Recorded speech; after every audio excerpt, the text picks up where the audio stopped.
ಎಲ್ಲರಿಗೂ ನಮಸ್ಕಾರ. ನಾನು ನಿಮ್ಮ Rekha. Welcome to Rekha's R&R YouTube channel.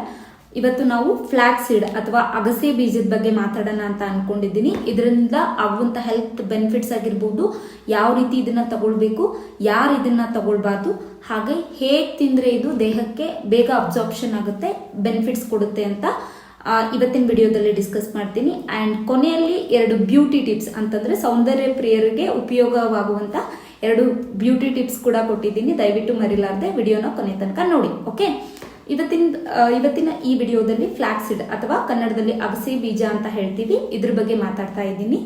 ಅಗಸೆ ಬೀಜ ಇದು ಒಂದು ಹಲವಾರು ನ್ಯೂಟ್ರಿಯೆಂಟ್ಸ್ ಹೊಂದಿರುವಂತ ಒಂದು ಆಹಾರವಾಗಿದೆ. ಓಕೆ, ಇದರಲ್ಲಿ ನಮಗೆ ಒಮೆಗಾ 3 ಸಿಗುತ್ತೆ. ಇದರಿಂದ ಏನಾಗುತ್ತೆ, ಹಾರ್ಟ್ ಹೆಲ್ತ್ ಇಂಪ್ರೂವ್ ಆಗುತ್ತೆ, ಬ್ರೈನ್ ಹೆಲ್ತ್ ಇಂಪ್ರೂವ್ ಆಗುತ್ತೆ. ಸಡನ್ ಆಗಿ ಹಾರ್ಟ್ ಅಟ್ಯಾಕ್ ಆಗುವಂಥದ್ದು ಅಂತಂದ್ರೆ ದೇಹದಲ್ಲಿ ಹಾರ್ಟ್ ನರ್ವ್ ಅಲ್ಲಿ ಏನಾಗುತ್ತೆ, ಬ್ಲಾಕೇಜ್ ಆಗಿ ಹಾರ್ಟ್ ಅಟ್ಯಾಕ್ ಆಗುವಂತ ಚಾನ್ಸಸ್ ತುಂಬಾ ಇರುತ್ತೆ. ಹಾರ್ಟ್ ಹೆಲ್ತ್ ನ ಇಂಪ್ರೂವ್ ಮಾಡ್ಕೊಳ್ಳೋಕೆ ಪ್ರತಿದಿನ ನಾವು ಈ ಒಂದು ಫ್ಲಾಕ್ಸ್ ಸೀಡ್ ಅಥವಾ ಅಗಸೆ ಬೀಜನ ನಮ್ಮ ಆಹಾರದಲ್ಲಿ ನಾವು ಬಳಸ್ತಾ ಬಂದ್ರೆ ಇದರಿಂದ ನಮ್ಮ ಹಾರ್ಟ್ಗೆ ಒಂದು ಒಳ್ಳೆ ನ್ಯೂಟ್ರಿಯೆಂಟ್ ಸಿಗುತ್ತೆ, ಬ್ಯಾಡ್ ಕೊಲೆಸ್ಟ್ರಾಲ್ ಕಡಿಮೆ ಆಗುತ್ತೆ, ಆಟೋಮೆಟಿಕ್ಲಿ ಹಾರ್ಟ್ ಹೆಲ್ತ್ ಇಂಪ್ರೂವ್ ಆಗುತ್ತೆ. ಓಕೆ, ಇದು ಮೊದಲನೇದಾಗಿ ಹೇಳ್ಬೇಕಂತಂದ್ರೆ ಅಗಸೆ ಬೀಜನ ಪ್ರತಿದಿನ ನಾವು ತಿಂತಾ ಬಂದ್ರೆ ನಿಮ್ಮ ಬ್ರೈನ್ ಹೆಲ್ತ್ ಇಂಪ್ರೂವ್ ಆಗುತ್ತೆ. ಓಕೆ, ನಾನು ಹೇಳ್ದಂಗೆ ಇದರಲ್ಲಿ ಒಮೆಗಾ 3 ಫ್ಯಾಟಿ ಆಸಿಡ್ ಇದೆ. ಒಂದು ವೆಜಿಟೇರಿಯನ್ ಅಂತಂದ್ರೆ ಸಸ್ಯಾಹಾರಿಗಳಿಗೆ ಇದು ಒಂದು ಒಳ್ಳೆಯ ಒಮೆಗಾ 3 ಸೋರ್ಸ್ ಆಗಿದೆ. Usually omega 3 non vegetarian food ಅಲ್ಲಿ ಅಂತಂದ್ರೆ ಮೀನಲ್ಲಿ ಜಾಸ್ತಿ ಇರುತ್ತೆ, ಮೊಟ್ಟೆಯಲ್ಲಿ ಜಾಸ್ತಿ ಇರುತ್ತೆ. ಸೊ ಇದರಿಂದ ಏನಾಗುತ್ತೆ, ವೆಜಿಟೇರಿಯನ್ಗೆ ಒಮೆಗಾ 3 ಇರುವಂತ ಆಹಾರಗಳು ಸಿಗೋದು ತುಂಬಾ ಕಡಿಮೆ. ಸೊ ಈ ಒಂದು ಫ್ಲಾಕ್ಸ್ ಸೀಡ್ ಅಥವಾ ಅಗಸೆ ಬೀಜದಲ್ಲಿ ಒಮೆಗಾ 3 ಹೇರಳವಾಗಿ ಇರೋದ್ರಿಂದ ವೆಜಿಟೇರಿಯನ್ಗೆ ಒಳ್ಳೆಯ ಆಹಾರ ಸೋರ್ಸ್ ಆಗಿದೆ, ಫುಡ್ ಸೋರ್ಸ್ ಆಗಿದೆ ಫಾರ್ ಒಮೆಗಾ 3 ಸಪ್ಲಿಮೆಂಟ್ಸ್. ಓಕೆ, ಅದೇ ರೀತಿ ಇದು ಜ್ಞಾಪಕ ಶಕ್ತಿ ಕೂಡ ಇಂಪ್ರೂವ್ ಮಾಡುತ್ತೆ. ಹೇಗಂತಂದ್ರೆ ಒಮೆಗಾ 3 ಇರೋದ್ರಿಂದ ಬ್ರೈನ್ ಹೆಲ್ತ್ ಇಂಪ್ರೂವ್ ಆಗುತ್ತೆ, ಆಬ್ವಿಯಸ್ಲಿ ನಿಮ್ಮ ಜ್ಞಾಪಕ ಶಕ್ತಿ ಇಂಪ್ರೂವ್ ಆಗುತ್ತೆ. ಇನ್ನು ಎರಡನೇದಾಗಿ ಇದು ಹಾರ್ಟ್ ಹೆಲ್ತ್ಗೆ ತುಂಬಾ ಒಳ್ಳೆಯದು. ಯಾಕಂತಂದ್ರೆ ಹಾರ್ಟ್ ಅಲ್ಲಿರುವಂತಹ ಬ್ಯಾಡ್ ಕೊಲೆಸ್ಟ್ರಾಲ್ ನ ಇದು ಕಡಿಮೆ ಮಾಡುತ್ತೆ. ಬ್ಯಾಡ್ ಕೊಲೆಸ್ಟ್ರಾಲ್ ಕಡಿಮೆ ಆಯ್ತಂತಂದ್ರೆ ಆಟೋಮೆಟಿಕ್ಲಿ ಹಾರ್ಟ್ ಅಟ್ಯಾಕ್ ಆಗುವಂತ ಅಂದ್ರೆ ಕಾರ್ಡಿಯಕ್ ಅರೆಸ್ಟ್ ಅಂತ ಹೇಳ್ತೀವಿ, ಕಾರ್ಡಿಯಕ್ ಅಟ್ಯಾಕ್ ಅಂತ ಹೇಳ್ತೀವಿ, ಆ ರಿಸ್ಕು ಕಡಿಮೆ ಆಗುತ್ತೆ.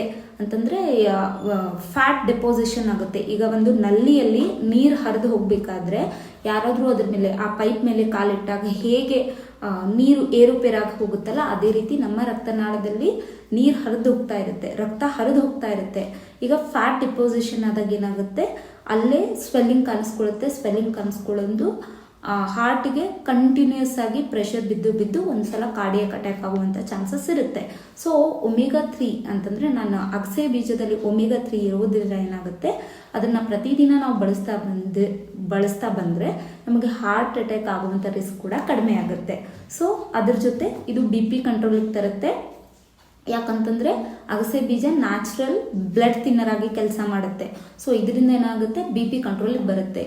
ಇನ್ನು ಅಗಸೆ ಬೀಜನ ನಾವು ತಿಂತಾ ಬಂದ್ರೆ ನಮ್ಮ ಡಯಾಬಿಟಿಸ್ ಕಂಟ್ರೋಲಿಗೆ ಬರುತ್ತೆ, ಸಕ್ಕರೆ ಕಾಯಿಲೆ ಕಂಟ್ರೋಲಿಗೆ ಬರುತ್ತೆ. ಸಕ್ಕರೆ ಕಾಯಿಲೆ ಬಂತು ಅಂದ್ರೆ ಹಲವಾರು ಇದು ಹೆಲ್ತ್ ಮೇಲೆ ಅಡ್ವರ್ಸ್ ಎಫೆಕ್ಟ್ ತರುತ್ತೆ. ಇದು ನ್ಯೂರೈಟಿಸ್ ಆಗಿರ್ಬೋದು, ಆಲ್ಮೋಸ್ಟ್ ಸಕ್ಕರೆ ಕಾಯಿಲೆ ಆಲ್ಮೋಸ್ಟ್ ಎಲ್ಲ ಆರ್ಗನ್ಗೂ ಡ್ಯಾಮೇಜ್ ಮಾಡುತ್ತೆ. ಸೊ ಅಗಸೆ ಬೀಜನ ನಾವು ಶುಗರ್ ಇರುವಂಥ ವ್ಯಕ್ತಿಗಳು ತಿಂತಾ ಬಂದರೆ ಇದರಲ್ಲಿ ಫೈಬರ್ ಇರೋದ್ರಿಂದ ಡೈಜೆಷನ್ ಸ್ಲೋ ಅಂತಂದರೆ ಅದು ಇನ್ಸುಲಿನ್ ರೆಸಿಸ್ಟೆನ್ಸ್ ಆಗದೆ, ಇನ್ಸುಲಿನ್ ಸಡನ್ ಸ್ಪೈಕ್ ಆಗಲಾರ್ದೆ ಶುಗರ್ ಕಂಟ್ರೋಲಿಗೆ ಬರುತ್ತೆ. ಅದ್ರ ಜೊತೆ ಏನಾಗುತ್ತೆ, ಆಬ್ವಿಯಸ್ಲಿ ಶುಗರ್ ಪೇಷಂಟ್ಗೆ ಇದು ತುಂಬ ಹೆಲ್ಪ್ ಮಾಡುತ್ತೆ. ಸಡನ್ ಶುಗರ್ ಸ್ಪೈಕ್ ಆಗದೆ ಇದ್ದ ಹಾಗೆ ನೋಡಿಕೊಂಡು ಇದು ಆಹಾರದಲ್ಲಿ ಇನ್ಸುಲಿನ್ ಬೇಗ ರಿಲೀಸ್ ಆಗೋದಂಗೆ ನೋಡ್ಕೊಳ್ಳುತ್ತೆ. ಅನಾರೋಗ್ಯ ಆಗುವಂತ ಚಾನ್ಸಸ್ನ ಇದು ಕಡಿಮೆ ಮಾಡುತ್ತೆ.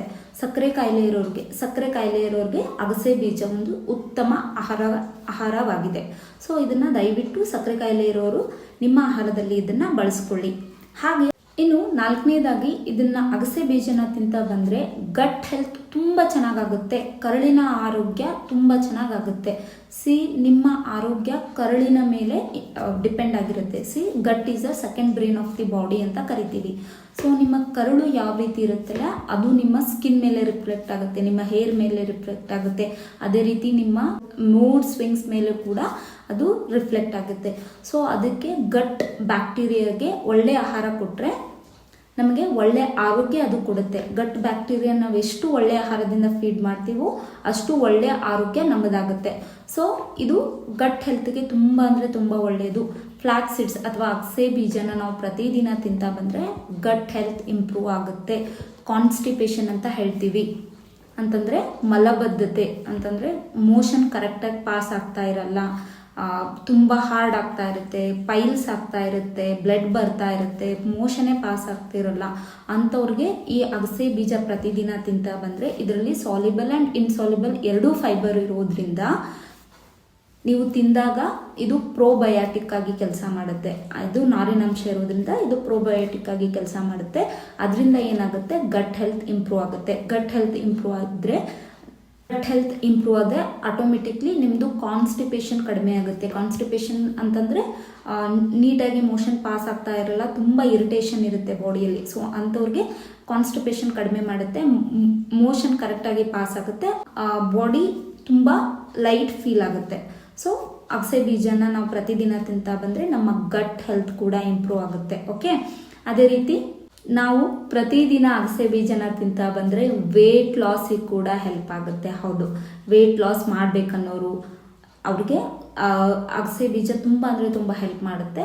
ನೀವು ನಿಮ್ಮ ಆಹಾರದಲ್ಲಿ ಏನು ಫುಡ್ ಪ್ರಿಪೇರ್ ಮಾಡ್ಕೊಳ್ತಿರ್ತಿರಲ್ಲ ಅದ್ರ ಜೊತೆ 1 ಟೀ ಸ್ಪೂನಷ್ಟು ಅಗಸೆ ಬೀಜದ ಪುಡಿ ನಿಮ್ಮ ಆಹಾರದಲ್ಲಿ ಬೆರೆಸ್ಕೊಂಡ್ರೆ ನಿಮಗೇನಾಗುತ್ತೆ, ವೇಟ್ ಲಾಸ್ಗೆ ತುಂಬ ಅಂದರೆ ತುಂಬ ಹೆಲ್ಪ್ ಮಾಡುತ್ತೆ.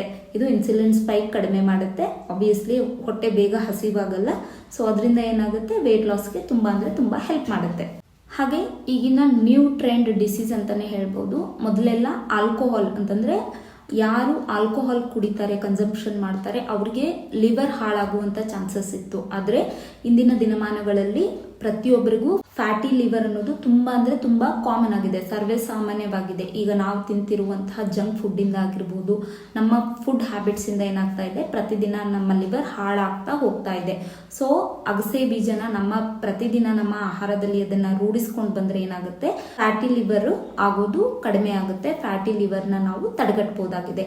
ಸೊ ಪ್ರತಿದಿನ ನಾವು ಅಗಸೆ ಬೀಜನ ತಿಂತಾ ಬಂದರೆ ಲಿವರ್ ಹೆಲ್ತ್ ಕೂಡ ಇಂಪ್ರೂವ್ ಆಗುತ್ತೆ. ಅದ್ರ ಜೊತೆ ಇದರಲ್ಲಿ ಹೇರಳವಾಗಿ ವಿಟಮಿನ್ಸ್ ಇದಾವೆ. ವಿಟಮಿನ್ ಎ ಇದೆ, ವಿಟಮಿನ್ ಬಿ ಇದೆ, ಜಿಂಕ್ ಇದೆ, ಮ್ಯಾಗ್ನೀಷಿಯಮ್ ಇದೆ, ಓಕೆ, ಸೆಲೆನಿಯಮ್ ಅನ್ನೋದಿದೆ, ಕಾಪರ್ ಇದೆ.